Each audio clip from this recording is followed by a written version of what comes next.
Thanks for joining us on Hubs and Drivers, a podcast for building product marketers sponsored by BLD Marketing. I'm Jeff Donaldson, your host. On today's episode, BIM, Building Information Modeling.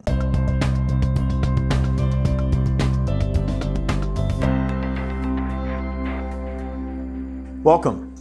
BIM, what is it and why is it imperative for you as a building products manufacturer to develop and implement a BIM strategy as soon as possible? Plenty to unpack. Here to do so is Garrett Andrae, Creative Director at BLD Marketing. Garrett, thanks for joining us on Hubs and Drivers. Hi, Jeff. So let's talk about BIM. What is it? Tell us more about it and why it's so important. BIM stands for Building Information Modeling, and it's the method architects and designers now use to design buildings and to assist in driving their workflows throughout the building design and construction process. So with BIM, architects and designers use software to digitally construct highly detailed 3D models of their building design. And when we say highly detailed, with a 3D BIM model, you can literally zoom into any location into a building, say, for example, into a restroom, and not only see a virtual representation of the facilities, you can zoom into a particular flush valve, for example. And you can identify the brand of flush valve, the model number, and then see the amount of water that it uses per flush. So it's this BIM's ability to store, compile, parse, and share information beyond just visual information that makes building information modeling such a powerful tool for the AEC community. So you just use a flush valve as an example. How does that specific product get into the BIM model? Well, this is where building product manufacturers come in. To participate in BIM, to be included in a BIM model by an architect, it's incumbent upon the product manufacturer to create a virtual version of their product and to make it available to the architect. The architect's not going to create the model of your product. You have to do that. So this virtual version of your product or material is a computer file, and that's called a BIM object. So you have the BIM model, which is the building, and it's filled with BIM objects, which are materials or products. The file contains both geometric and other visual data for the product so that it displays faithfully in a BIM model, but also a host of other metadata relevant to the product, such as the manufacturer, the manufacturer's URL, for example, the finish and color options that are available, the expected lifespan of the product, warranties, sustainable certifications and listings, maintenance schedules, and more. So once your product's BIM object is being used inside a project's BIM model, a manufacturer is at a pretty significant advantage, as you can imagine. Your product is now in the virtual version of the building that will eventually become a real building. So the next step is to ensure that it gets into the actual building. So it's kind of baked in there, isn't it? What are some of the mistakes manufacturers make with their BIM objects? Well, the biggest mistake is not having a BIM object, right? So the adoption of BIM is on a trajectory such that if you don't have a corresponding BIM object for every product that you manufacture, you're just going to lose.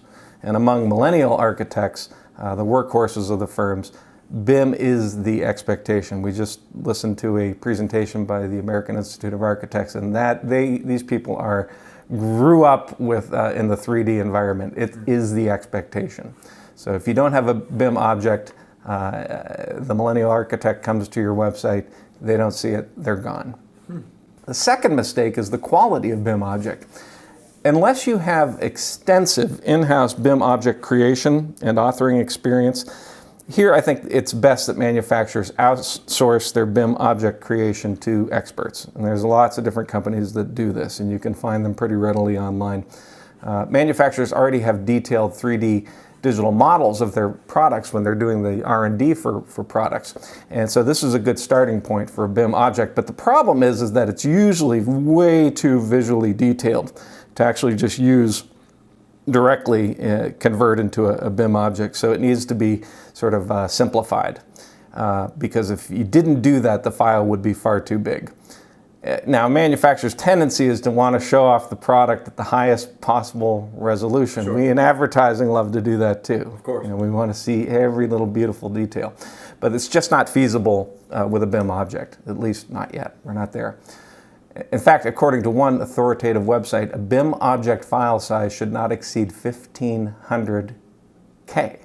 And that's very, very small.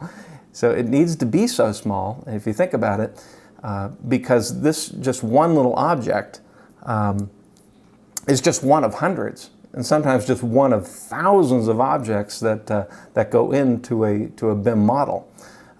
So if your object is large, you're going to start weighing down that model in terms of file size.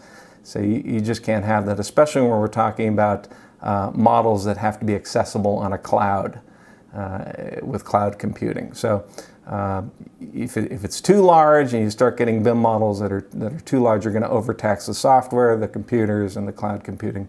So you have to keep those models very lean.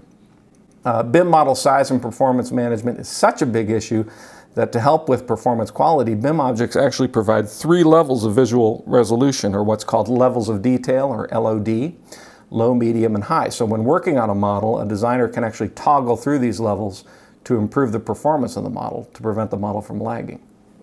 A third mistake is not making BIM objects readily available to architects as a download on a manufacturer's website. The AIA has been tracking architect satisfaction with manufacturer websites for years now, and this remains a major pain point. Being able to easily locate and download key assets like BIM objects that help the architect do their job is still a problem that persists.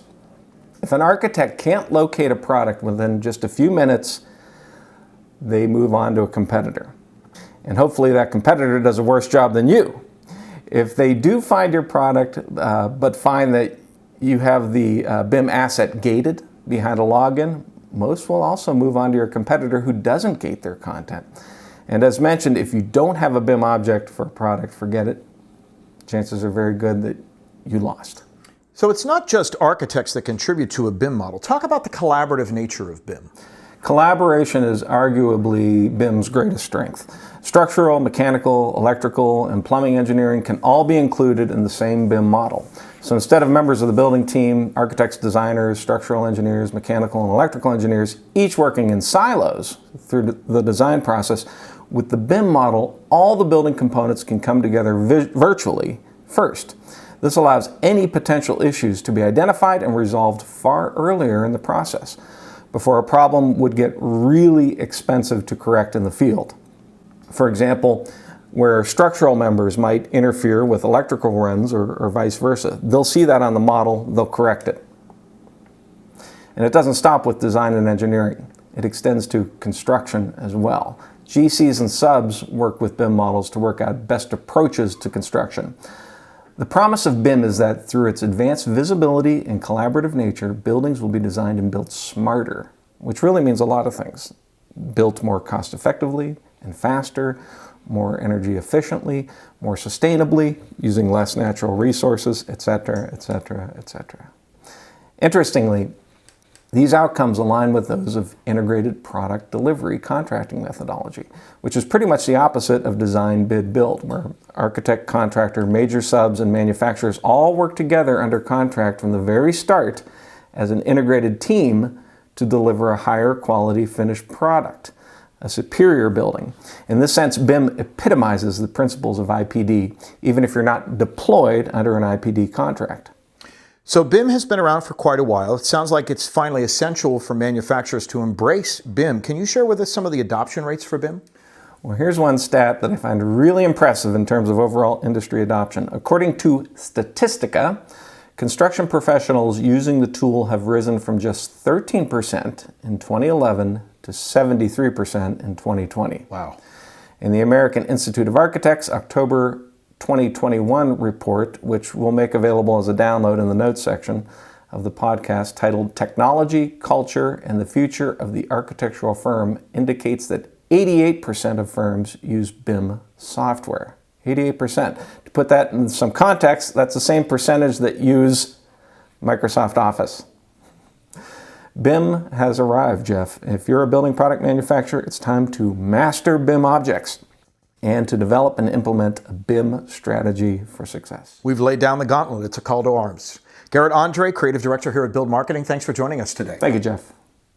So here are some statistics. The iMark Group recently put out a report. It's titled Building Information Modeling Market, Global Industry Growth, Share, Size, Trends, Opportunity, and Forecast during 2022 to 2027. Here are the numbers. In 2021, the BIM market reached a value of $6.5 billion. The report forecasts that by 2027, in just 5 years, the BIM market will reach a value of $15.4 billion. That's almost triple in size. Hey, would you like us to cover a specific topic on Hubs and Drivers? Reach out to us. Email us at info@hubsanddriverspodcast.com. That's info@hubsanddriverspodcast.com, and we welcome you to subscribe to Hubs and Drivers on your favorite podcast platform. That's all for this edition of Hubs and Drivers. I'm Jeff Donaldson. Join us next time.